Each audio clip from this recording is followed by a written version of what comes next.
ناظرین السلام علیکم ورحمۃ اللہ وبرکاتہ۔ خلاصہ قرآن مجید کے سلسلے میں آج ہمارا 25واں پارہ ہے۔ تو 25ویں پارے کے شروع میں جو ہے وہ اللہ سبحانہ و تعالیٰ نے نفس انسانی میں اور کائنات یعنی یونیورس کے اندر جو اللہ کی نشانیاں ہیں ان کے بارے میں غور و فکر کی دعوت دی ہے۔ کہا گیا کہ سنریہم آیاتنا فی الآفاق، آفاق میں بھی ہم ان کو اپنی نشانیاں دکھائیں گے، یونیورس میں بھی، اور آج وہ نشانیاں جو ہے وہ ہم دیکھ رہے ہیں سائنس کی وجہ سے۔ اب تھیوریٹیکل فزکس میں جو کچھ ایڈوانسمنٹ ہو چکی ہے اور جو کچھ ہم یونیورس کو خاص طور پہ اسٹرانومی وغیرہ میں آبزرو کر رہے ہیں تو اس میں ہمیں محسوس ہو رہا ہے کہ یہ کائنات کتنی بڑی ہے۔ وفی انفسہم، اور ان کی اپنی جانوں میں بھی ہم ان کو نشانیاں دکھائیں گے۔ یعنی ایک طرف تو جو ہے وہ میٹر، مادے کو جو ہے وہ انسان کیا کر رہا ہے، اپنی ریسرچ کا موضوع بنا رہا ہے، اور خود مادے کے اندر ایک پوری دنیا آباد ہے۔ یعنی ایک ایٹم آپ دیکھ لیں، اس کے اندر نیوکلیس ہے، آپ شاید میرے خیال میں کہیں میں نے پڑھا تھا کہ 100+ پارٹیکل جو ہے وہ اب تک دریافت ہو چکے ہیں، ٹھیک ہے، تو جو نیوکلیس کے اندر ہوتے ہیں۔ تو یہ معاملہ پتہ نہیں کہاں جا کے رکنا ہے۔ تو نیوکلیس کے اندر جو ہے وہ نیوٹران ہے، یا نیوکلیس کے اندر جو ہے وہ پروٹان ہے، پھر اس کے بعد اب معاملہ جو ہے کوارکس تک پہنچ گیا ہے۔ تو اسی طرح سے دوسری طرف آئے، انسان کی اپنی جو باڈی ہے اس کے حوالے سے جو میڈیکل سائنس ہے، بایولوجی کا علم ہے، اس میں کس حد تک جو ہے وہ ترقی ہو چکی ہے، اور اس میں خاص طور پہ جو ڈی این اے، ایک ڈی این اے کے اندر پوری انفارمیشن موجود ہے۔ یعنی پوری آپ یوں کہہ لیں کہ جی نو انسانی کی تاریخ موجود ہے، خود ڈی این اے ایک پوری کائنات ہے، ایک یونیورس ہے۔ تو یہ سب نشانیاں ہم دیکھ رہے ہیں، یہ سب نشانیاں ہم دیکھ رہے ہیں۔ حتیٰ یتبین لہم انہ الحق، یہاں تک کہ ان کے لیے واضح ہو جائے گا کہ بے شک وہ حق ہے۔ یعنی یہ قرآن جو بیان کر رہا ہے، قرآن کے جو مضامین ہیں یہ حق ہیں۔ کیسے واضح ہوگا؟ ساری نشانیاں جو ہے جیسے جیسے ایڈوانسمنٹ ہوگی، جیسے جیسے ترقی ہوگی، سائنس آگے پہنچے گی، تو پھر واضح ہوگا کہ جو قرآن کے مضامین ہیں وہ بالکل سچ ہیں۔ اولم یکفی بربک انہ علی کل شیء شہید، کیا آپ کے لیے اتنا کافی نہیں ہے کہ آپ کا رب جو ہے وہ ہر چیز سے باخبر ہے؟ اس کو پہلے سے ہی ہر چیز کا پتہ تھا، لیکن یہ ہے کہ وہ چیزیں انسانوں کی سمجھ سے جو ہے وہ بالا تر تھی، لیکن آہستہ آہستہ انسان نے اتنی ترقی کر لی کہ وہ چیزیں اس کو سمجھ آنا شروع ہو گئی۔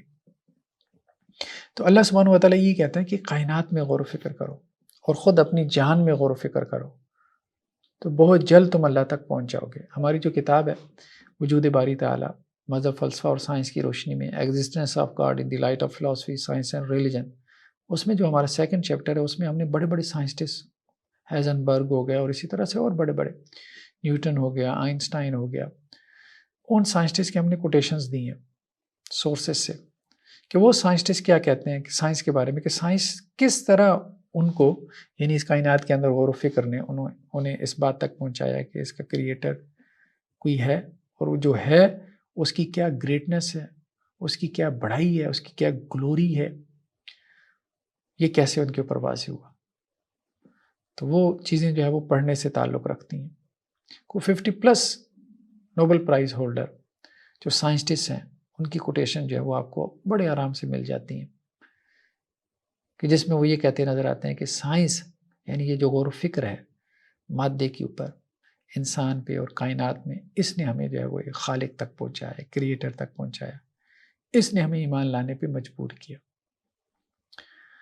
نیکسٹ آیات میں یہ بات کہی گئی ہے کہ اختلاف ہو جانے کی صورت میں اللہ کی کتاب کی طرف رجوع کرو۔ کہا گیا کہ جب بھی تم میں کوئی اختلاف ہو جائے، فحکمہ الی اللہ، اللہ کی طرف اس کو لوٹا دو۔ اللہ کی طرف سے لوٹانے سے کیا مراد ہے؟ یعنی اللہ کو جج بنا لو، یعنی اللہ کی کتاب کو۔ ذالکم اللہ ربی علیہ توکلت وإلیہ انیب، اللہ وہی میرا رب ہے، اسی پہ میں نے توکل کیا، اسی کی طرف میں رجوع کرتا ہوں۔ فائنل اتھارٹی، کسی بھی اسلامک اسٹیٹ میں فائنل اتھارٹی کون ہے؟ اللہ کی ذات، وہی، ورڈ آف گاڈ، خدا کا کلام، اللہ کی کتاب، مقدس کتاب۔ اب کیا ہے کہ جی آئین کو وہ جگہ دے دی گئی ہے، بلکہ آئین سے بھی پہلے ہمارے یہاں آئین کس نے بنایا؟ ظاہری بات ہے کہ آئین تو پارلیمنٹ نے بنایا، آئین تو پارلیمنٹ نے بنایا۔ تو آئین کو صحیح بات یہ ہے کہ وہ تقدس دے دیا گیا ہے جو کہ اللہ کی کتاب کا ہونا چاہیے تھا۔ اسلامی ریاست میں ایسا نہیں ہوتا، آئین نہ ٹوٹے، آئین نہ ٹوٹے، قرآن کے احکامات پاؤں تلے رونتے رہیں، کوئی فرق ہی نہیں پڑتا۔ آئین ٹوٹ جائے تو پتہ نہیں کیا قیامت آ جائے گی۔ وہ ٹھیک ہے بھائی، آپ نے آئین بنایا، اس کی پاسداری کرنی چاہیے، مین میڈ لاز ہے، آپ کا اپنا پارلیمنٹ کا بنایا ہوا قانون ہے، خود پارلیمنٹ توڑ کے ایک نیا قانون بنا دیتی ہے، اس میں ترمیم کر دیتی ہے، تو یہ تو چلتا رہتا ہے۔ بہتر سے بہتر قانون کی طرف جو ہے وہ انسان کا سفر جاری رہتا ہے۔ اصل بات کیا ہے؟ اسلامی ریاست وہ ہے، مسلمانوں کا معاشرہ وہ ہے کہ جہاں فائنل اتھارٹی اللہ کی کتاب ہے۔ ہمارے یہاں یہ ڈیبیٹ پیدا ہوئی تھی کہ پارلیمنٹ جو کہ قانون بنانے والی ہے اور عدلیہ جو کہ قانون کی تشریح کرنے والی ہے، تو دونوں میں سے کون فائنل اتھارٹی ہے؟ اگر جوڈیشری کا اور پارلیمنٹ کا اختلاف ہو جاتا ہے، پارلیمنٹ یہ کہتی ہے کہ ہم نے یہ قانون بنایا، جوڈیشری اس کی کسی اور طرح سے تشریح کرتی ہے، تو فائنل اتھارٹی کون ہے؟ تو اس میں ایک ڈیبیٹ پیدا ہوئی کہ جس کا نتیجہ یہ نکالا گیا کہ جی فائنل اتھارٹی پارلیمنٹ ہے، کیونکہ پارلیمنٹ نے قانون سازی کی ہے، لیجسلیشن اس نے کی ہے، جوڈیشری کا کام تو تشریح کرنا ہے صرف۔ لیکن اصل بات یہ ہے کہ نہ پارلیمنٹ ہے، نہ جوڈیشری ہے، نہ جو ہے وہ انتظامی ہے، مقننہ جسے ہم کہتے ہیں، جو ایگزیکٹو باڈی ہوتی ہے جو اس قانون کی تنفیذ کرتی ہے، نہ وہ اصل ہے۔ اصل اور فائنل اتھارٹی کسی بھی اسلامی ریاست میں، مسلمان معاشرے میں، وہ اللہ کی کتاب ہے، خود اللہ کا حکم ہے۔ اگر کوئی اختلاف پیدا ہو جائے گا اداروں کے اندر تو اس اختلاف کو کس طرف لٹائیں گے؟ اللہ کی کتاب کی طرف۔ اب انہیں ڈر لگتا ہے، وہ کہتے ہیں جی مولوی چھوڑ دیں، آپ اللہ کی کتاب کی طرف لٹائیں، مولوی کو چھوڑ دیں۔ تو اختلاف ہو جانے کی صورت میں اللہ کی کتاب کی طرف رجوع کا حکم دیا گیا، یہ بہت ضروری ہے۔ نیکسٹ آیات میں یہ بات بیان کی گئی ہے کہ اللہ سبحانہ و تعالیٰ نے تمام نبیوں کو توحید کو قائم کرنے کا حکم دیا۔ تو کہا گیا کہ دیکھو اللہ نے تمہارے لیے بھی دین کا وہی طریقہ مقرر کیا جس کی اللہ نے حضرت نوح کو وصیت کی تھی، اور جو اے محمد صلی اللہ علیہ وسلم ہم نے آپ کی طرف وحی کیا، اور جس کی وصیت ہم نے ابراہیم، موسیٰ اور عیسیٰ کو کی۔ کیا اللہ نے وصیت کی حضرت نوح کو، ابراہیم کو، موسیٰ کو، عیسیٰ کو اور محمد صلی اللہ علیہ وسلم کو؟ یہ جلیل القدر انبیاء ہیں، ان کو اولو العزم رسول بھی کہتے ہیں۔ یہ 5 رسول ہیں، رسولوں میں بھی پھر ان رسولوں کا مقام سب سے بڑھ کر ہے، حضرت نوح، پھر ابراہیم، پھر موسیٰ، پھر عیسیٰ، اور پھر اللہ کے رسول صلی اللہ علیہ وسلم۔ ان سب کو اللہ نے کیا وصیت کی تھی؟ پچھلے رسولوں کو، جو اللہ کے رسول صلی اللہ علیہ وسلم کو بھی کی گئی، ان اقیم الدین، دین کو قائم کرنا، دین کو قائم کرنا۔ دین اگر قائم ہے تو اس کو قائم رکھنا، قائم رکھنے کی کوشش کرنا، یہ ہے، اسی سے اصطلاح ایک بنی ہے اقامت دین کی۔ دین کو قائم کرنا بہت ضروری ہے، یہ شریعت کا حکم ہے، اللہ نے اس کا حکم نبیوں کو دیا ہے۔ تو سوسائٹیز کے اندر، معاشرے کے اندر دین کو قائم کرنا، اگر قائم نہیں ہے اور اگر قائم ہے تو اس کو قائم رکھنے کی کوشش کرنا، اس سے کیا مراد ہے کہ دین کو سوسائٹی کے اندر جاری اور ساری رکھو۔ یہ قرآن کا حکم ہے، اور اس کا انکار جو ہے وہ قرآن کا انکار ہے۔ اب ہمارے ہاں کچھ لوگ ایسے ہیں کہ جو اس کو جو ہے وہ ایک بدعت کہہ دیتے ہیں، مطلب اب قرآن جو حکم دے رہا ہے تو ہم اس کو بدعت کہیں گے، یہ کیا بات ہے؟ اور دین کو قائم کرنے سے کیا مراد؟ دین کیا ہے؟ ساری بات ہے، دین میں سب سے پہلے توحید ہے، پھر اس کے بعد صرف توحید ہی ہے دین میں، ساری بات ہے، دین میں نماز بھی ہے، اقیم الصلاۃ، نماز کے لیے بھی جو ہے وہ اقامت کا لفظ آیا، ٹھیک۔ پھر دین کے اندر زکوٰۃ بھی ہے، زکوٰۃ کا نظام قائم کرو، اقامت الصلاۃ، نماز کا نظام قائم کرو، توحید کو جو ہے وہ قائم کرو، اسی طرح سے جو ہے وہ سود کو ختم کرو اور برائی کو ختم کرو، ریانی اور فحاشی کو ختم کرو، نکاح کو عام کرو، شراب کو، جوئے کو، سٹے کو ختم کرو، اپنی معیشت کو جو ہے وہ اسلام کے مطابق کرو، اپنی سیاست کو اسلام کے مطابق کرو، اپنی عدالتوں کو اسلام کے مطابق کرو۔ یہ سب ہے دین کو قائم کرنا، یہ مطالبہ اور یہ حکم اللہ تعالیٰ نے نبیوں کو بھی دیا، اور کہا گیا وَلَا تَتَفَرَّقُوا فِيهِ، اس میں اختلاف نہ کرنا، یہ دین کے قائم کرنے میں اختلاف نہ کرنا، ورنہ فرقے بن جاؤ گے۔ جو دین کے قائم کرنے میں اختلاف کرتا ہے وہ فرقہ بن جاتا ہے۔ مطلب کچھ لوگ ایسے ہیں جی بس اپنے کام سے کام رکھو یار، اپنی نماز روزہ کرو، چھوڑو پرے جو معاشرے میں ہو رہا ہے۔ نہیں، اپنی نماز روزہ تو کرنی ہے، اس کے علاوہ جو ہے وہ امر بالمعروف نہی عن المنکر کا کام بھی کرنا ہے۔ جو منکرات ہیں ان کو ہاتھ سے روکنے کی کوشش کرنی ہے. اگر ہاتھ سے نہیں روک سکتے، زبان سے نہیں روک سکتے تو دل میں برا جانے. اور معاشرے کے منکرات ایسے ہیں جو سب کے نزدیک منکرات ہیں. شراب ہے، جوا ہے، زنا ہے، چوری ہے، ڈکیتی ہے، کرپشن ہے، جھوٹ ہے، منافقت ہے، بدعہدی ہے، اسی طرح چیزوں کے اندر ملاوٹ کرنا ہے، رشوت ہے. یہ سب منکرات، سب کہتے ہیں کہ یہ منکر چیزیں، ان کو ختم کرنے کے لیے کوشش کرنی ہے، جدوجہد کرنی ہے اور خیر کو کھڑا کرنا ہے، عدل کو، انصاف کو، جو اچھی ویلیوز ہیں، سچائی کو، ایثار کو، قربانی کو، ان کو کھڑا کرنا ہے، ان کے اوپر معاشرے کو کھڑا کرنا ہے. کبر علی المشرکین ما تدعوہم الیہ. دیکھو جس کی طرف تم لوگوں کو بلاتے ہو، مشرکوں پہ یہ بڑا بھاری گزرتا ہے. جو تو اللہ کے ساتھ کوئی پارٹنر بنا کے بیٹھا ہوا ہے، کوئی شریک بنا کے بیٹھا ہوا، اسے ہی برا لگے گا کہ آپ دین کو قائم کرنے کی بات کرتے ہیں. ورنہ جس کے دل میں ایمان ہے تو وہ تو اس سے خوش ہوگا کہ اللہ کا دین سوسائٹیز میں جاری و ساری ہو، اللہ کا دین کھڑا ہو. تو دین کو قائم کرنے کے لیے بہرحال اگرچہ جو اس کی میتھڈالوجی ہے وہ میتھڈالوجی میں اختلاف ہو سکتا ہے، جو اس کا منہج ہے اس میں اختلاف ہو سکتا ہے، لیکن اس میں بھی کسی ملیٹنسی کی طرف نہ جائے کہ جس سے کوئی فساد برپا ہو جائے. بس اس کے جو آئین کی حدود میں رہتی ہوئی جو چاہیے اس کے طریقہ کار ہیں وہ سب اختیار کرے.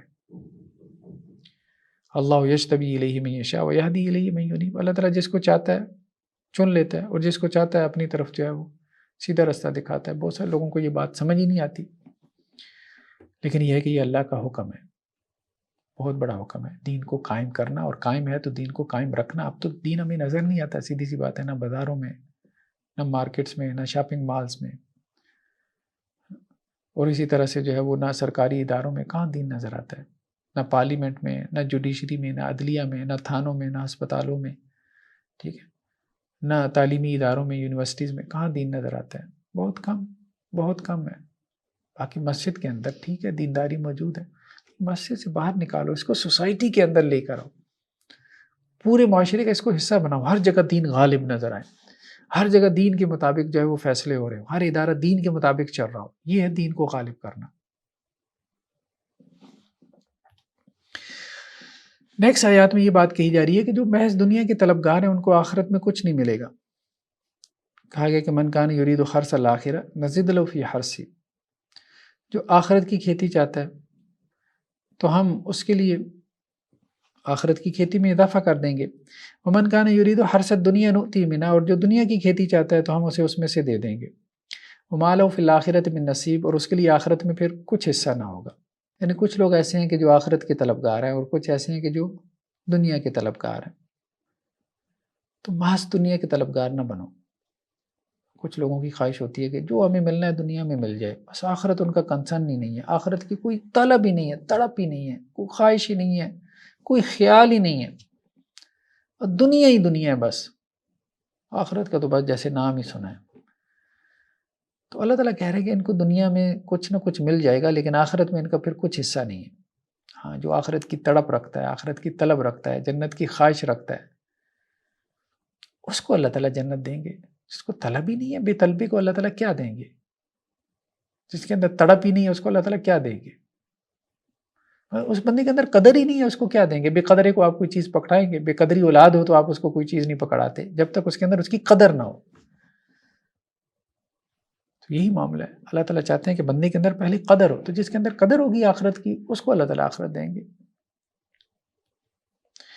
نیکسٹ آیات میں یہ بات بیان کی جا رہی ہے کہ اہل ایمان کی جو اخلاقیات ہیں، جسے ہم ایمانی اخلاق کہہ سکتے ہیں. ہماری کتاب اسلامی نظریہ حیات، اس میں ہم نے اخلاقیات کے اوپر ایک چیپٹر لے کے آئے ہیں کہ اخلاق کئی قسم کا ہے، ایک صوفیانہ، ایک مجاہدانہ. ہمارے عام طور پہ اخلاق کا وہی ورژن جو کہ صوفیانہ ہے وہی خطبات میں بیان کیا جاتا ہے. او یار معاف کر دو، چھوڑ دو، ٹھیک ہے، معافی ہے، درگزر ہے، قرآن نے اس کا ذکر کیا ہے. کوئی تمہارے ساتھ زیادتی کرتا ہے چھوڑ دو، معاف کر دو. لیکن قرآن نے یہ بھی ذکر کیا ہے کوئی زیادتی کرتا ہے اس کا ہاتھ پکڑ لو، بدلہ لو اس سے. یہ بھی قرآنی اخلاقیات ہیں. کہا گیا کہ اہل ایمان کون ہے؟ والذین اذا اصابہم البغی ہم ینتصرون. جب ان پہ زیادتی ہو تو وہ بدلہ لیتے ہیں، یہ مومن ہے. وجزاء سیئۃ سیئۃ مثلھا. اور برائی کا بدلہ برائی تو ہے. کوئی تمہیں برا بلا کہتا ہے جواب میں تم برا بلا کہو، کوئی تھپڑ مارتا ہے جواب میں تم تھپڑ مارو. فمن عفا واصلح فاجرہ علی اللہ. جو معاف کرے صلح صفائی سے کام لیں، ٹھیک ہے، اللہ کے یہاں اس کا اجر ہے، لیکن بدلہ لے سکتے ہو، بدلہ لے سکتے ہو۔ کیوں؟ قرآن نے پھر آگے چل کے کہا وَلَمَنِ انتَصَرَ بَعْدَ ظُلْمِ، جس پہ ظلم ہوا اور اس نے بدلہ لیا، اب اس پہ کوئی حرج نہیں ہے، بدلہ لے سکتا ہے، بدلے کو اللہ تعالیٰ نے جواز بخشا۔ ہاں، اب یہ فرق کیا جا سکتا ہے کہ بھئی کس سے بدلہ لے اور کس کو معاف کر دے، ٹھیک ہے۔ دیکھیں ایک بندہ ہے، اس سے خطا ہوئی، غلطی ہوئی، آپ سڑک پہ جا رہے تھے، آپ کی بائک کے ساتھ اس کی بائک کی ٹکر لگ گئی، آپ کی گاڑی کے ساتھ اس کی سائیکل ٹکرا گئی، ٹھیک ہے، اب اس کو شرمندگی ہے، احساس ندامت ہے، اور وہ فوراً ایکسکیوز کر لیتا ہے کہ یار مجھ سے غلطی ہو گئی، معاف کر دیں، درگزر کریں۔ جو ندامت کا اظہار کر رہا ہے اس کو معاف کر دیں، درگزر کریں۔ اور ایک بندہ ایسا ہے کہ آپ کو پتہ ہے کہ یار یہ تو اوپر سے چڑھائی کرنا شروع ہو گیا، یعنی غلطی ماننے کے بجائے اوپر سے چڑھائی کرنا شروع ہو گیا، اس سے تو بدلہ لیں۔ یا یہ ہے کہ اگر آپ نے اس کو معاف کیا تو 10 اور کو جا کے خراب کرے گا، بدماشی کرے گا۔ تو یہ جو بدماش ٹولہ ہے نا، اس سے تو بدلہ لیں تاکہ اس کی بدماشی رکے۔ اس کو معاف کرنے کا کوئی فائدہ نہیں ہے۔ ہاں، جو بندہ جو ہے خطا ہر انسان سے ہو جاتی ہے، انسان خطا کا پتلا ہے، جو ندامت کا افسوس کا اظہار کرتا ہے اس کو معاف کر دینا چاہیے۔ تو یہ دو قسم کی اخلاقیات ہیں، یعنی اخلاق کے دو آپ کہہ لیں کہ جی نظام ہمیں قرآن مجید دیتا نظر آتا ہے، پیرل نظام ہے۔ تو ہم صرف وہ اخلاقیات جو کہ ہمارے ہاں تصوف میں سکھائی جاتی ہیں انہی کا تذکرہ کرتے رہ جاتے ہیں، جو کہ مجاہدانہ اخلاقیات ہیں، ظالم کا ہاتھ پکڑنے والی اخلاقیات ہیں، ظالم کا بازو مروڑنے والی اخلاقیات ہیں، وہ ہم بیان نہیں کرتے، لیکن ان کا بھی ذکر ہے۔ دیکھیں بات یہ ہے کہ ایک بندہ ہے، اس کے ہاتھ میں ایک چھرا ہے، اس نے ایک کو زخمی کر دیا، آپ اس زخمی آدمی کو اٹھا کے ہاسپٹل میں لے جائیں، اس نے دوسرے کو زخمی کر دیا، آپ اس کو بھی اٹھا کے ہاسپٹل لے گئے، تیسرے کو زخمی کر دیا، آپ تیسرے کو بھی اٹھا کے ہاسپٹل لے گئے، تو آپ کی ایمبولینسیں چل رہی ہیں، آپ کے رضاکار ہیں، آپ کی NGO فاؤنڈیشن ہے، فنڈز آ رہے ہیں، ٹھیک ہے، آپ ایک خدمت خلق کا کام کر رہے ہیں، لیکن اس سے بڑا ایک کام یہ بھی تو ہے کہ جس کے ہاتھ میں چھرا ہے اسی کے ہاتھ پکڑ لو تاکہ لوگوں کو زخمی نہ کرے، یہ بھی تو ایک خدمت خلق ہے۔ ہم اس کی بات کر رہے ہیں کہ یہ جو اخلاقیات ہیں اس کی طرف لوگ نہیں آتے کہ ظالم کا بازو مروڑیں، جہاں سے ظلم پیدا ہو رہا ہے۔ ایک تو یہ کہ مظلوم کی داد رسی، مظلوم کی مدد، تو وہ جو تھوک کے صاحب میں مظلوم پیدا ہو رہے ہیں وہ تو ظالم کے ظلم سے پیدا ہو رہے ہیں، تو ظالم کو پکڑو، اس کو پکڑو تاکہ ظلم کا جو دروازہ ہے وہی بند کرو۔ یہ وہ اخلاقیات ہیں جس کا قرآن ذکر کرتا ہے کہ جب ان کے اوپر زیادتی ہوتی ہے، ظلم ہوتا ہے، تو اس کا بدلہ لیتے ہیں، اور اس بدلے کی وجہ سے پھر اگلے کو ظلم کرنے کی ضرورت نہیں ہوتی۔ ہمارے آپ سرکاری محکموں میں دیکھیں ظلم عام ہے، ہر بندہ کیا کہتا ہے، جان چھڑاتا ہے، پیسے دے کے چلو جی جان چھڑا لو، پیسے دے دو بس جان چھڑا لو، کوئی کھڑا ہی نہیں ہوتا اپنے رائٹس کے لیے، حق کے لیے، اور اتنی نا امیدی مایوسی پھیلائی جی کچھ نہیں ملنا، کچھ نہیں ملنا۔ اب کیا ہے، وہ ظالم اور چوڑے ہوتے جاتے ہیں، وہ ظلم اور تکڑا ہوتا چلا جاتا ہے، ان کے ظلم کا جو ہے وہ دائرہ اور وسیع ہوتا چلا جاتا ہے، اور وہ ظلم اور بڑھتا چلا جاتا ہے۔ کھڑا ہونا چاہیے ظلم کے خلاف، کھڑا ہونا چاہیے۔ نیکسٹ آیات میں اللہ تعالیٰ یہ بیان کر رہے ہیں کہ اولاد دینے کا اختیار صرف اللہ کے پاس ہے، اللہ کے علاوہ کوئی اولاد نہیں دے سکتا۔ کہا گیا کہ اللہ کے لیے زمین اور آسمانوں کی بادشاہت، اللہ تعالیٰ جو چاہتا ہے پیدا کرتا ہے۔ یہب لمن یشاء اناثا ویہب لمن یشاء الذکور، جس کو چاہتا ہے اللہ تعالیٰ بیٹیاں دیتا ہے، جس کو چاہتا ہے اللہ تعالیٰ بیٹے دیتا ہے، نرینہ اولاد۔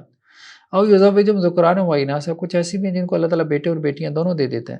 ویجعل من یشاء عقیما، اور جس کو اللہ تعالیٰ چاہتا ہے بانجھ بناتا ہے۔ تو یہ اللہ تعالیٰ کی قدرت ہے، اللہ کے علاوہ کوئی بھی نہیں ہے۔ اب ہمارے یہاں کیا ہے کہ جی جس کے خود نرینہ اولاد نہیں ہے وہ دوسروں کو تعویذ دیے جا رہا ہے کہ آپ کے بیٹا ہو جائے گا، اپنی ہے نہیں، اپنا بیٹا نہیں ہے، لیکن سینکڑوں کو تعویذ ٹکائے جا رہا ہے کہ ان کے بیٹا ہوگا۔ اللہ کے علاوہ کوئی نہیں ہے، اللہ کے علاوہ کوئی نہیں ہے دینے والا، اللہ کی ذات ہے۔ انسان ایک تدبیر کر سکتا ہے، ہاں کسی نے ایک آدمی کو آپ کہہ سکتے ہیں میرے لیے دعا کریں، میرے یہاں بیٹا ہو جائے، ٹھیک ہے، اس میں کوئی حرج نہیں ہے۔ لیکن اب آپ کہیں کہ جی نہیں وہ ایسا تعویذ دے گا جس سے بیٹا ہی بیٹا ہو، تو اب یہ کیا ہے، یہ اللہ کے ساتھ شریک ٹھہرا دیں، تو اس سے بچنا چاہیے، اور اللہ تعالیٰ پھر ایسے بندے کو آزمائش میں مبتلا بھی کر دیتے ہیں۔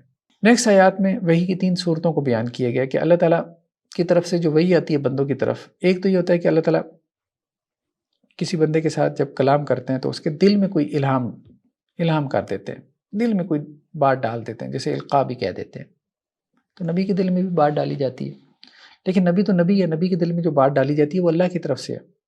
عام آدمی کو بھی الہام ہو جاتا ہے، عام آدمی اس کے دل میں بھی اللہ کی طرف سے بات ڈال دی جاتی ہے، لیکن عام آدمی کنفرم نہیں کر سکتا ہے کہ یہ اللہ کی طرف سے بات ہے یا یہ میرے اپنے نفس کی طرف سے ہے یا یہ شیطان کی طرف سے وسوسہ ہے۔ عام آدمی یہ کنفرم نہیں کر سکتا، یہ ہمارے پاس کوئی پیمانہ نہیں ہے، اس لیے ہم عام آدمی کے الہام کو یہ کہیں گے کہ اس کی اپنی ذات کی حد تک چلیں، ٹھیک ہے، لیکن اس کو وہ اس طرح سے بیان نہیں کرے گا کہ جی اب میرے اوپر یہ الہام ہوا ہے اور اب لوگ اس کو فالو کریں، نہیں، یہ غلط ہے۔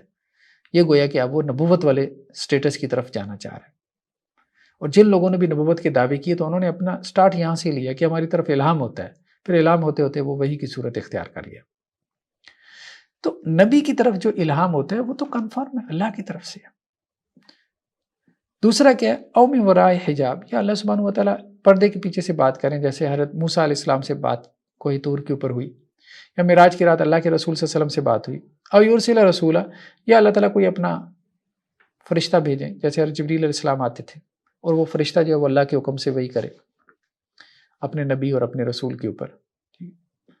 تو یہ تین صورتیں ہیں وحی کی، کہ کبھی فرشتہ آتا ہے، حضرت جبریل علیہ السلام وحی لے کے آتے ہیں، کبھی جو ہے وہ اللہ تعالیٰ براہ راست کلام کرتے ہیں اپنے نبی سے، جیسے حضرت موسیٰ علیہ السلام سے کلام کیا، اللہ کے رسول صلی اللہ علیہ وسلم سے معراج کی رات کلام کیا، اور کبھی اللہ تعالیٰ جو ہے وہ اپنے نبی کے دل میں وہ بات ڈال دیتے ہیں، اور نبی کے دل میں جب وہ بات ڈالی جاتی ہے تو وہ ایسی نہیں ہوتا، وہ ایک ایسا ایکسپیرینس ہوتا ہے جس کو دوسرے لوگ بھی محسوس کرتے ہیں۔ صحابہ کہتے ہیں کہ جب آپ وسلم کے اوپر وحی نازل ہو رہی ہوتی تھی تو ہم جو قریب صحابی بیٹھے ہوتے تھے تو ان کو بھی آواز آتی تھی، ایسے جیسے شہد کی مکھیوں کی بنبناٹ کی آواز ہوتی ہے، اور آپ صلی اللہ علیہ وسلم کا معاملہ یہ ہوتا تھا کہ آپ وسلم کے اوپر اتنا بوجھ پڑتا تھا کہ سردیوں میں بھی آپ کے پسینے چھوٹ جاتے تھے، اور کبھی آپ سواری کے اوپر ہوتے تھے تو وہ سواری آپ کے بوجھ کی وجہ سے، یعنی وہ بوجھ اصل میں وحی کا ہوتا تھا، وہ بیٹھ جاتی تھی۔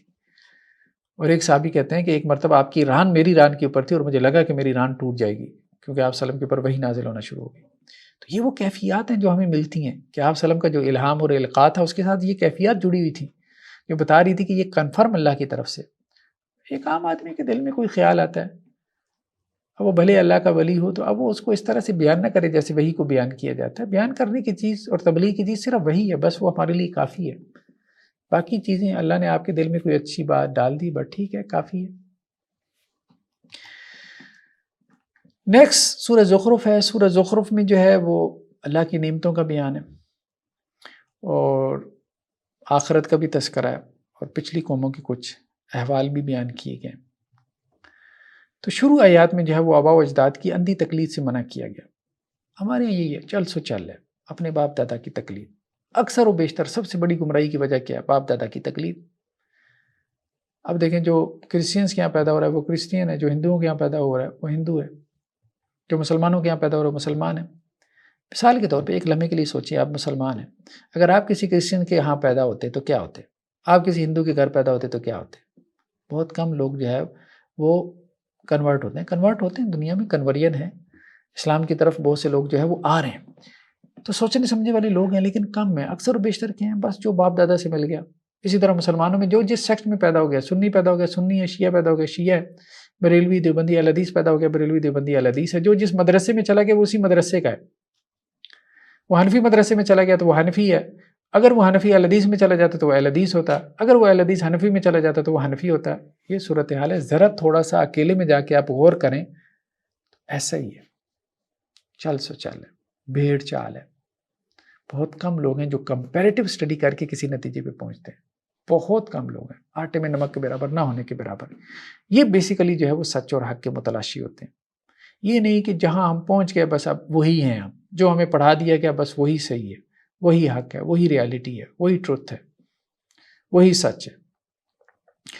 پچھلی قومیں بھی یہی کرتی تھی کہ وَكَذَلِكَ مَا أَرْسَلْنَا مِن قَبْلِكَ فِي قَرْيَةٍ مِّن نَذِيرٍ إِلَّا قَالَ مُتْرَفُوهَا، نبی صلی اللہ علیہ وسلم آپ سے پہلے جتنے بھی کسی بستی میں کوئی ڈرانے والے آئے تو اس بستی کے جو خوشحال لوگ تھے وہ کیا کہتے تھے؟ اِنَّا وَجَدْنَا آبَاءَنَا عَلَىٰ أُمَّةٍ، ہمارے باپ دادا کا ایک دین تھا، ایک طریقہ تھا، وَإِنَّا عَلَىٰ آثَارٍ مُقْتَدُونَ، ہم بھی اپنے باپ دادا کے طریقے پہ ہیں، باپ دادا سے رسوم و رواج چلے آ رہے ہیں، بس یہ کرنا ہے، کوئی مر گیا تو بس ٹھیک ہے، یہ رسومات کرنی ہے، تیجا چوتھا جمعرات 40واں کرنا ہے، شادی بیاہ کے موقع پہ مہندی کرنی ہے، ٹھیک ہے، بارات جو ہے وہ لے کے جانی ہے، ڈھول بجانے ہیں، بس ایک کلچرل دین چلا آ رہا ہوتا ہے۔ اچھا بہت ساری رسومات چلے اگر آپ اس کو رسم سمجھ کے کر رہے ہیں دین پھر ایک علیحدہ چیز ہے، لیکن ہوتا کیا ہے کہ ہمارے یہاں وہ رسومات جو ہے وہ دینی شاعر کا درجہ حاصل کر لیتی ہیں، دین بن جاتی ہے، لوگ ان رسومات کو دین سمجھ کے کرنا شروع کر دیتے ہیں۔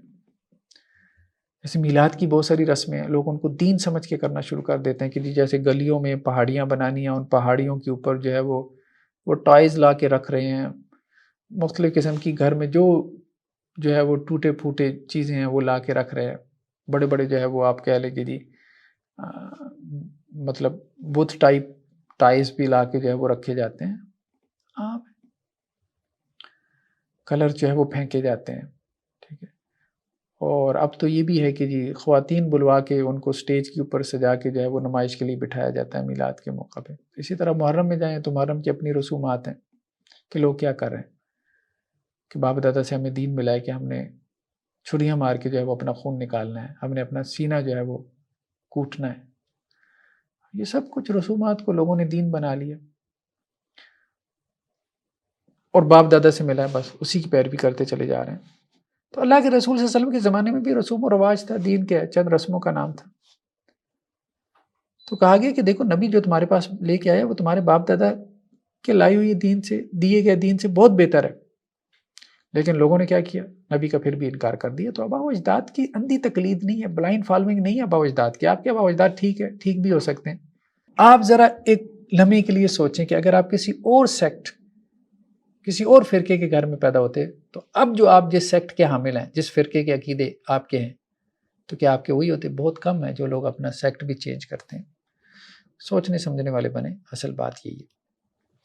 نیکسٹ آیات میں کیا ہے کہ دنیا کی نعمتیں جو ہے نا وہ بہت ہی حقیر ہیں آخرت کے مقابلے میں۔ آخرت کے مقابلے میں دنیا کی نعمتوں کو ترجیح نہیں دینی چاہیے۔ ہاں ویسے دنیا کی نعمتیں استعمال کریں، ٹھیک ہے، اللہ نے استعمال کے لیے دی ہیں۔ تو اللہ تعالیٰ کہہ رہے ہیں کہ اگر یہ اندیشہ نہ ہوتا کہ تمام لوگ ایک امت یعنی کافر ہو جائیں گے، اگر یہ اندیشہ نہ ہوتا تو کافروں کے جو گھر ہیں نا، کافروں کے گھروں کی جو چھتیں ہیں وہ ہم چاندی کی بنا دیتے، بلکہ ان کی سیڑھیاں بھی چاندی کی ہوتی ہیں۔ کافروں کو ہم اتنا روپیہ پیسہ دیتے، اتنا نوازتے، کیونکہ آخرت میں تو ان کو ملنا نہیں ہے، تو دنیا میں ہم ان کو اتنا دیتے کہ ان کے گھروں کی چھتیں، ان کی سیڑھیاں چاندی کی ہوتی ہیں، بلکہ ان کے گھروں کے دروازے اور ان کی وہ مسہریاں، ان کے بیڈز جن پہ وہ تکیہ لگا کے بیٹھتے ہیں وہ چاندی کے ہوتے، بلکہ وہ سونے کے ہوتے۔ لیکن پھر بھی یہ سب کیا ہے؟ دنیا کی زندگی کا ساز و سامان ہے۔ والآخرۃ عند ربک للمتقین، آخرت جو اللہ کے پاس ہے وہ متقین کے لیے، وہ بہت بہتر ہے۔ تو اللہ سبحانہ و تعالیٰ نے کافروں کو دی ہے، دنیا سجن المومن جنت الکافر، یہ دنیا کافر کے لیے جنت ہے، مومن کے لیے قید خانہ ہے۔ اللہ تعالیٰ نے کافر کو دیا ہے۔ اللہ تعالیٰ یہ کہہ رہے ہیں کہ کافروں کو ہم اور بھی دے سکتے تھے لیکن اور نہیں دیا، تاکہ بہت سارے لوگ آزمائش میں پڑھ کے کفر کی طرف نہ نکل جائیں، کیونکہ انسان اجرت پسند ہے، جلدی کی چیز سے جو ہے وہ خوش ہو جاتا ہے۔ تو دنیا کی نعمتیں کچھ بھی نہیں ہے۔ اگر اللہ تعالیٰ سونے چاندی کے گھر کافروں کے بنا دیتا پھر بھی آخرت کے مقابلے میں کچھ نہیں تھے۔ اصل میں لائف ہے کتنی؟ 60 ایئرس ایوریج لائف ہے، 20 سال، 1/3 جو ہے 8 گھنٹے آپ دن میں سوتے ہیں، 1/3 تو سو کے گزار دیتے ہیں، باقی کیا رہ جاتی ہے؟ کچھ بھی نہیں رہ جاتی، اس میں سے 15-20 سال کچھ بننے میں لگ جاتے ہیں۔ 20 سال انسان کی عیاشی اور کیا ہے؟ کچھ بھی نہیں ہے، اور اس میں بھی کچھ جو ہے بیماری میں گزر جاتے ہیں، وقت سے پہلے ہی لوگ بیمار ہو جاتے ہیں۔ نیکسٹ کیا ہے کہ گمراہ شخص جو ہے وہ بعض اوقات اپنے آپ کو ہدایت پہ سمجھنا شروع کر دیتا ہے، خاص طور پہ وہ جو بدعت میں پڑ جائے۔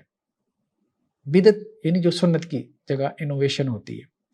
کہا گیا کہ وَمَن يَعْشُ عَن ذِكْرِ الرَّحْمَٰنِ، جو رحمان کی یاد سے آنکھیں بند کر لے، نُقَيِّضْ لَهُ شَيْطَانًا فَهُوَ لَهُ قَرِينٌ، تو ہم اس کے لیے ایک شیطان مقرر کر دیتے ہیں اور وہ اس کا ساتھی بن جاتا ہے۔ شیطان کی ذکر سے جو منہ موڑ لیتا ہے، شیطان کے ذکر سے کیا مراد ہے؟ ذکر رحمان، یہاں پہ یہ ذکر معرفہ ہے، چونکہ رحمان کی طرف اس کی اضافت ہے، اور جب ذکر معرفہ ہو قرآن میں تو اس سے مراد قرآن ہوتا ہے، کیونکہ قرآن اپنے آپ کو الذکر کہتا ہے۔ تو جس نے ذکر رحمان یعنی رحمان کی یاد دہانی، یعنی رحمان کی کتاب اس قرآن سے جس نے اراض کیا، جس نے اس قرآن کو بھلا دیا، جس نے اس قرآن سے تعلق نہیں جوڑا، وہ شیطان کے حوالے ہے، وہ شیطان کے حوالے ہے، پھر شیطان اس کا دوست ہے۔ تو قرآن، اگر آپ ہدایت چاہتے ہیں تو قرآن کے ساتھ اپنا تعلق جوڑیں، صحیح بات یہ ہے، قرآن سے اپنا تعلق جوڑیں، بس پورا قرآن پڑھیں، ترجمے کے ساتھ پڑھیں، سنیں، سمجھنے کی کوشش کریں، عربی گرامر سیکھیں، خود سے قرآن کو انڈرسٹینڈ کریں۔ درمیان میں یہ جو بیریئر ہے لینگویج کا، اس کو بھی دور کریں، جو میڈیم ہے درمیان میں اس کو بھی دور کریں۔ وَإِنَّهُمْ لَيَصُدُّونَهُمْ عَنِ السَّبِيلِ، بے شک وہ شیاطین کیا کرتے ہیں، وہ ان لوگوں کو سیدھے رستے سے روکتے ہیں۔ وَيَحْسَبُونَ أَنَّهُمْ مُهْتَدُونَ، اور وہ لوگ سمجھتے ہیں ہم بڑے ہدایت یافتہ ہیں۔ بہت سارے لوگ دنیا میں اپنے آپ کو ہدایت یافتہ سمجھ رہے ہیں، صحیح بات یہی ہے، ہر فرقہ اپنے آپ کو ٹھیک سمجھ رہا ہے، ہر مولوی اپنے آپ کو ٹھیک سمجھتا ہے، لیکن بوتے کیا ہیں؟ گمراہ ہیں۔ یہ قرآن کہہ رہا ہے کہ وہ سمجھتے ہیں کہ ہم ہدایت پر ہیں لیکن وہ گمراہ ہیں۔ کیوں؟ قرآن سے تعلق نہیں ہے، قرآن سے تعلق نہیں۔ قرآن کو حفظ جان بنائیں، قرآن کو اوڑھنا بچھونا بنائیں، پھر انشاءاللہ سے آپ گمراہ نہیں ہوں گے۔ ادھر ادھر کی چیزوں میں پڑ گئے تو بہت امید ہے کہ گمراہ ہو جائیں گے۔ نیکسٹ آیات میں مشرکین مکہ کی ایک آپ کہہ لیں کہ جی مہم کا تذکرہ ہے کہ جب قرآن میں تذکرہ آتا تھا لات منات اور عزا کا تو مشرکین کہتے کہ جی محمد صلی اللہ علیہ وسلم آپ جب ہمارے بتوں کا تذکرہ کرتے ہیں، ہمارے معبودوں کا، لات منات اور عزا کا، تو قرآن بڑے برے انداز میں، تحقیر کے انداز میں ان کا ذکر کرتا ہے، اور جب عیسائیوں کے معبود یعنی حضرت عیسیٰ علیہ السلام کا ذکر ہوتا ہے تو ان کے معبود کا بڑے احترام کے ساتھ ذکر کیا جاتا ہے۔ تو اس پہ قرآن نے پھر تبصرہ کیا کہ اے نبی صلی اللہ علیہ وسلم، جب عیسیٰ ابن مریم علیہ السلام کی مثال قرآن میں بیان کی جاتی ہے تو آپ کی قوم کے لوگ چلا اٹھتے ہیں، یعنی انہیں اعتراض کا موقع مل جاتا ہے، اور وہ یہ کہتے ہیں کہ ہمارے الہ زیادہ بہتر ہے یا عیسیٰ ابن مریم؟ اے نبی صلی اللہ علیہ وسلم، آپ کے ساتھ وہ صرف جھگڑا کرنے کے لیے یہ مثال بیان کرتے ہیں، کیونکہ یہ قوم اصل میں ہے ہی جھگڑا لو۔ عیسیٰ علیہ السلام تو اللہ کے ایک بندے تھے جن پہ اللہ نے انعام کیا، اور اللہ نے انہیں جو ہے وہ بنی اسرائیل کے لیے ایک نمونہ بنایا، ایک رول ماڈل تھے وہ بنی اسرائیل کے لیے، تو وہ اللہ کے بندے تھے حضرت عیسیٰ علیہ السلام۔ حضرت عیسیٰ نے نہیں کہا تھا کہ مجھے پوجو، وہ تو بعد میں انہوں نے انہیں اللہ کا بیٹا قرار دے دیا، اپنے دین میں تعریف کی۔ تو حضرت عیسیٰ علیہ السلام اللہ کے بندے اور اللہ کے نبی تھے، اس لیے قرآن احترام کے ساتھ ان کا تذکرہ کرتا ہے۔ لیکن ظاہری بات ہے، دیکھیں جس نے اعتراض کرنا ہے اس نے اعتراض نکال ہی لینا ہے، اس نے قرآن پہ اور نبی پہ بھی اعتراض نکال لینا ہے۔ اس لیے اگر آپ دعوت حق کا کام کر رہے ہیں تو اسے مت گھبرائیں کہ لوگ آپ کے اوپر اعتراض کرتے ہیں، اعتراض کرنے والوں نے تو اعتراض کرنے ہیں، وہ تو نبیوں کے اوپر بھی اعتراض ہوئی ہیں، تو آپ کس بات کی مولی ہیں۔ نیکسٹ آیات میں یہ بات بیان کی جا رہی ہے کہ قیامت والے دن جو ہے تقوی کی بنیاد پہ جو تعلقات دنیا میں قائم ہوتے ہیں تو وہ قیامت والے دن بھی کام آئیں گے۔ کہا جا رہا ہے کہ الاخلاء یومئذ بعضهم لبعض عدو الا المتقین۔ خلیل کی جمع اخلاء، خلیل جگری دوست کو کہتے ہیں۔ عربی زبان میں جو الفاظ محبت کے لیے آتے ہیں تو وہ 10 قسم کے ہیں، یا آپ یوں کہہ لیں کہ 10 درجے ہیں محبت کے، ان میں سے 5واں عشق ہے۔ 10واں درجہ انتہائی درجے کی جو محبت ہوتی ہے، جو انسان کے رگ و پے میں سما کر دے، اس کو جو ہے وہ اس سے لفظ خلیل بنا ہے۔ تو جو انتہائی قریبی دوست ہوتے ہیں، جگری یار، لنگوٹیے یار، وہ بھی قیامت والے دن ایک دوسرے کے دشمن بن جائیں گے، ایک دوسرے کا منہ نہیں دیکھیں گے۔ ہاں، جو متقی ہوں گے وہ قیامت والے دن بھی ایک دوسرے کے کام آئیں گے۔ یہ ایسی ہے کہ جیسے دنیا میں دوست تھے، انہوں نے محنت کی، نیکی کرنے کی کوشش کی، اجتماعی طور پہ بھی، انفرادی طور پہ بھی۔ اب آخرت میں کیا ہوا کہ کوئی ان میں سے پیچھے رہ گیا، تو اب جو اس کے دوست ہوں گے وہ اللہ سے گزارش کریں گے، اللہ سے ریکویسٹ کریں گے کہ یا اللہ، یہ ہمارا ساتھی تھا، محنت کرتا تھا، ہمارے ساتھ اٹھتا بیٹھتا تھا، کھاتا پیتا تھا، نیکی کے کاموں میں شامل بھی ہوتا تھا، لیکن کسی وجہ سے کوتاہی زیادہ ہو گئی، پیچھے رہ گیا، جنت میں نہیں داخل ہو پائے، یا اللہ اس کو بھی معاف کر دے، اس کو بھی ہمارے ساتھ شامل کر دے۔ تو دوستی جو تقوی کی بنیاد پر ہے، جو ریلیشن شپ دین کی بنیاد پہ ہے، وہ آخرت میں کام آئے گا۔ اور ویسے سگے بہن بھائی بھی آخرت میں کام نہیں آئیں گے، خونی رشتے بھی آخرت میں کام نہیں آئیں گے، جیسا کہ قرآن نے کئی مقامات پہ کہا کہ بیوی، انسان کے والدین، اس کی اولاد، اس کے بہن بھائی اس سے بھاگیں گے۔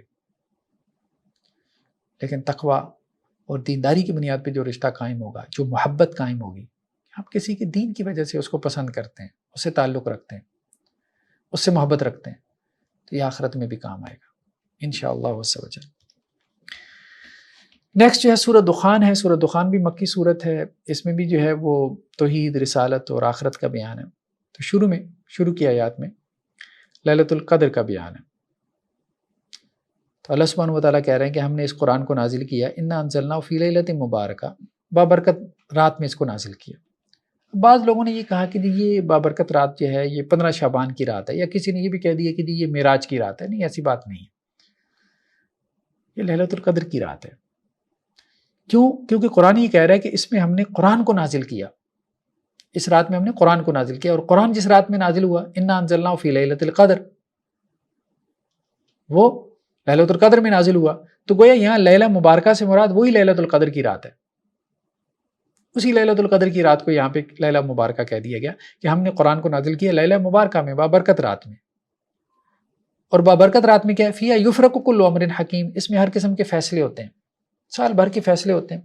تو اس لیے لیلۃ القدر کی رات اللہ کے رسول صلی اللہ علیہ وسلم نے کہا کہ لیلۃ القدر کو رمضان کے آخری عشرے میں تاک راتوں میں تلاش کرو، یعنی 21ویں 23ویں 25ویں 27ویں اور 29ویں رات میں 5 دن اللہ کی عبادت کرو. اس میں جو لیلۃ القدر کی رات ہے اس میں روح الامین بھی، فرشتے بھی نازل ہوتے ہیں اور ایک سال بھر کے لیے فیصلے ہوتے ہیں جن کو پھر فرشتے سال بھر کے لیے اس کی تنفیذ کرتے ہیں، امپلیمنٹیشن کرتے ہیں. جیسے ہمارے یہاں سال کا بجٹ بن جاتا ہے تو اللہ کے یہاں بھی سال کے فیصلے ہو جاتے ہیں. تو اللہ سے خیر مانگیں کہ اللہ تعالیٰ ان فیصلوں میں میرے لیے خیر ڈال دے. تو لیلۃ القدر کی رات کی فضیلت اور اہمیت وہ ہمیں یہاں قرآن میں بھی اس کا ذکر ملتا ہے اور آپ وسلم کی احادیث میں بھی ملتا ہے. نیکسٹ آیات میں آل فرعون کے انجام کا تذکرہ ہے. قرآن میں بہت سے مقامات پہ بیان ہوا کہ جب حضرت موسیٰ علیہ السلام بنی اسرائیل کو لے کے نکلے ہیں اور پیچھے سے آل فرعون نے ان کا پیچھا کیا، حضرت موسیٰ علیہ السلام تو بحیرہ قلزم اس کو پار کر گئے. تو آل فرعون نے جب پانی کو کھڑا دیکھا تو انہوں نے بھی اپنے گھوڑے اس میں ڈال دیے اور پانی آپس میں مل گیا اور وہ ڈوب گیا، غرق ہو گئے. تو اس پہ قرآن نے بھی تبصرہ کیا، کم ترکوا من جنات و عیون، کتنے باغات چشمے انہوں نے چھوڑے، وزروع و مقام کریم، اپنے کھیتیاں، نفیس مکانات، بہترین مکانات، ونعمت کانوا فیہا فاکہین، کتنی آرام کی چیزیں، آسائشیں جن میں وہ عیش کرتے تھے، سب پیچھے رہ گیا. کذالک وورثنا قوما آخرین، اور ان کا وارث ہم نے ایک دوسری قوم کو بنا دیا، یعنی بنی اسرائیل ان کے وارث ہو گیا. فما بکت علیہم السماء والارض وما کانوا منظرین، تو ان پہ کوئی آسمان اور زمین رویا نہیں. آل فرعون پہ کوئی نہیں رویا، نہ زمین روئی نہ آسمان رویا، کوئی بھی نہیں، کسی کو فرق ہی نہیں پڑا. ظالم جو ہے نا جب وہ مرتا ہے کوئی نہیں روتا، لوگ بلکہ شکر کا کلمہ پڑھتے ہیں کہ جان چھوٹی ہماری. تو جس نے بھی ظلم کیا، جس نے بھی ظلم کیا، وہ کافروں میں سے ہو مسلمانوں میں سے ہو. اب جیسے امریکنز نے اگر افغانیوں پہ حملہ کیا، افغانستان کا تورا بورا بنا دیا، یا عراق پہ حملہ کیا امریکنز نے، یا اسی طرح جو ہے وہ اسرائیل نے جیسے فلسطین کے اوپر جو ہے وہ بمبارمنٹ کی، یا اسی طرح سے ہم دیکھتے ہیں کہ جیسے کشمیر میں جو ہے وہ انڈین آرمی کی طرف سے جو ظلم و ستم ہوتا ہے. تو اب ظاہری بات ہے کہ جب ان ظالموں کی پکڑ آتی ہے اللہ کی طرف سے تو مظلوم اس کے اوپر جو ہے وہ خوش ہوتا ہے، یا وہ ظالم اپنے انجام سے دوچار ہوتے ہیں تو کوئی نہیں ان کے لیے روتا، کوئی ان کے لیے جو ہے وہ ہمدردی کا اظہار نہیں کرتا. تو ظالم کی موت پہ جو ہے وہ کوئی ہمدردی کا اظہار نہیں کرتا، بلکہ لوگ بعض اوقات شکر کا کلمہ پڑھتے ہیں. تو اس لیے ظالم کو جو ہے وہ اپنے انجام سے ڈرنا چاہیے اور اپنے ظلم سے جو ہے وہ باز آنا چاہیے. نیکسٹ آیات میں اہل جہنم کے احوال کا بیان ہے. قرآن مجید بار بار جہنم کا تذکرہ کرتا ہے، جنت کا ذکر کرتا ہے، تاکہ جہنم کا ڈر اور خوف پیدا ہو اور انسان گناہ سے بچ سکے، اور جنت کا شوق پیدا ہو اور انسان نیکی پہ آمادہ ہو سکے. تو کہا جا رہا ہے کہ زقوم کا جو درخت ہے، جہنم میں جو ایک درخت ہوگا جس کا نام زقوم کا درخت ہے، تھور کا درخت، گناہ گاروں کا کھانا ہوگا، گناہ گار وہ کھائیں گے، کانٹے دار درخت. کالمہل یغلی فی البطون، اور وہ ایسے ہوگا جیسے پگھلا ہوا تانبا پیٹوں کے اندر کھولے گا. وہ کھانا بھی ان کے لیے عذاب کا باعث بنے گا. کھولتی ہوئی گرم پانی کی طرح وہ پیٹ میں کھولے گا اور اس کی انتڑیاں ان سمیت جو ہے وہ اس کے وجود سے باہر نکل جائے گا. اور اللہ تعالیٰ یہ فرشتوں سے کہیں گے کہ اس ظالم کو پکڑو اور اسے جہنم کے درمیان میں لے جاؤ، بیچوں بیچ لے جاؤ، صحیح جہاں صحیح آگ بھڑک رہی ہے وہاں لے جاؤ. ثم صبوا فوق رأسہ من عذاب الحمیم، پھر اس کے سر کے اوپر جو ہے وہ کھولتا ہوا گرم پانی ڈالو، کھولتا ہوا گرم پانی. آج ذرا سا پانی، تھوڑا سا ٹمپریچر زیادہ ہو جائے تو ہم اس میں نہا نہیں سکتے، تو کھولتا ہوا گرم پانی. جہنم تو ویسی آگ کا نام ہے، وہ اس کے سر کے اوپر ڈیلا جائے گا. تو مطلب عذاب کی جتنی صورتیں اس کو تکلیف پہنچانے کی. دیکھیں دنیا میں مظلوم کتنی اللہ کو دعائیاں دیتے ہیں، بہت اللہ کو دعائیاں دیتے ہیں، یا اللہ اس نے یہ ظلم کر دیا، وہ ظلم کر دیا. اس کو کوئی پکڑنے والا نہیں ہے، اس کو کوئی پوچھنے والا نہیں ہے. ہاں جب قیامت والے دن جب اس کی پوچھ ہوگی ظالم کی، تو پھر جو پوچھ ہوگی تو پھر شاید مظلوم بھی دیکھے گا تو اس کو بھی ترس آ جائے گا کہ اب اس کے ساتھ کیا ہو رہا ہے. جبکہ میں ہی دنیا میں یہ دعائیاں دیتا تھا کہ کاش اس کے اوپر کوئی اللہ کی پکڑ، اللہ کا عذاب آئے، اس کے اوپر اللہ کی لعنت ہو۔ تو یہ ہے بہرحال دنیا میں جیسا اس نے کیا ہے، لوگوں کے ساتھ زیادتی کی ہے، لوگوں کے ساتھ ظلم کیا ہے، سب کا بدلہ تو اس کو آخرت میں ملے گا۔ اور ظلم اللہ کے بندوں کے ساتھ ظلم بھی ہے، اور ظلم یہ بھی ہے کہ اللہ کے ساتھ جو ہے وہ ظلم کرنے کی کوشش کرے۔ اللہ کے ساتھ ظلم کر تو نہیں سکتا، لیکن اللہ کے ساتھ ظلم کرنے کی کوشش کرے، جیسے شرک، ان الشرک لظلم عظیم، ظلم سے بچیں۔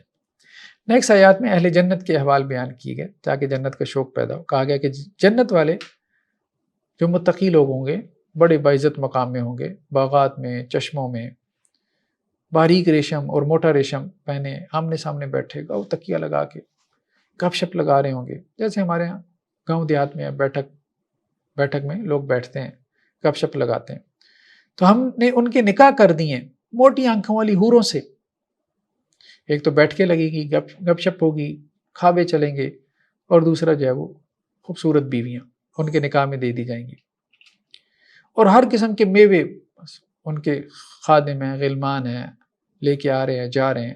اور سب سے اہم بات کیا ہے کہ لا یذوقون فی الموت الا الموتۃ الاولی، پہلے جو موت آ گئی بس وہی موت ہے، اب اس کے بعد کوئی موت نہیں ہے، نہ ختم ہونے والی زندگی، اینڈ لیس۔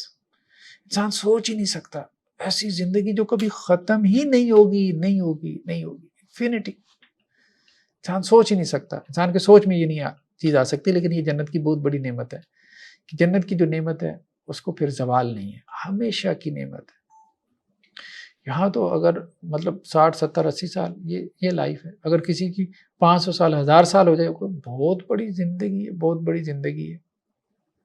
60 70 80 سال کی زندگی کے لیے انسان اتنی جدوجہد، اتنی جان مارتا ہے کہ 20 30 سال اس کے آرام سے سکون سے گزر جائیں، اور وہ اتنی بڑی زندگی نہ ختم ہونے والی، تو اس کے لیے کتنی جدوجہد کرنی چاہیے۔ تو یہ سب آپ کے رب کا فضل ہے، یہ سب جنت کی نعمتیں آپ کے رب کا فضل ہے۔ نیکسٹ ہے سورہ جاسیہ، یہ بھی مکی صورت ہے، اس کی مضامین بھی مکی صورتوں والے ہیں۔ تو شروع میں ہی مشرکین کے اندر ایک ایسا سیگمنٹ بھی تھا جو آخرت کو نہیں مانتا تھا، جسے ہم دہریت بھی کہتے ہیں۔ دہریہ مطلب یہ سب کچھ خود سے ہو رہا ہے، اللہ تعالیٰ نہیں کر رہے۔ جیسے ہمارے ہاں کچھ ایتھیسٹ ہیں، منکرین خدا ہیں، خدا کو نہیں ماننے والے، ان کا بھی یہی عقیدہ ہے۔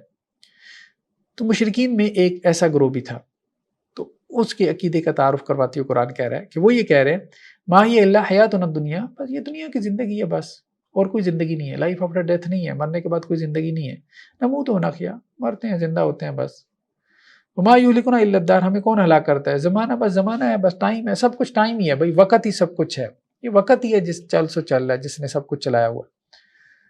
یہی آپ کی ماڈرن جو سائنس ہے وہ بھی یہی اسی طرف جا رہی ہے، مطلب اس کو لے جایا جا رہا ہے۔ جو پیور سائنس ہے وہ کبھی بھی آپ کو ایتھیزم کی طرف نہیں لے کے جاتی، کیونکہ دنیا کے جتنے چوٹی کے بڑے سائنسٹسٹ ہیں وہ سب خدا کو ماننے والے تھے، ان کی کوٹیشن اٹھا کے دیکھیں۔